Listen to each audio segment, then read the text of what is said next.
వెంకటేశ్వర స్వామికి సంబంధించి ఇది ఒక అద్భుతం రహస్యం కూడా. అదేంటంటే మనం దర్శనం కోసం వెళ్ళినప్పుడు స్వామిని చూసి ఏదో అడగాలని కోరికలు కోరుకోవాలని అనుకుంటాం.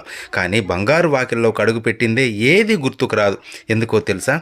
గరుడాల్వార్ స్వామికి ఎదురుగా వినమ్రుడై నమస్కార వదనంతో ఉంటాడు. మనం ఎప్పుడైతే క్యూ లైన్లో స్వామికి ఎదురుగా వెళ్తామో అప్పుడు మనం గరుడికి స్వామికి మధ్యలో ఉంటాం.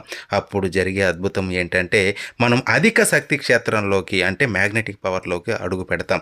మన మైండ్ బ్లాక్ అవుతుంది. ఆలోచనలు గుర్తురావు. గోవిందా గోవిందా అంటూ దర్శనం చేసుకుని బయటకు వచ్చేస్తాం. బయటకు వచ్చిందే పాత ప్రపంచంలోకి వచ్చినట్లు అనిపిస్తుంది.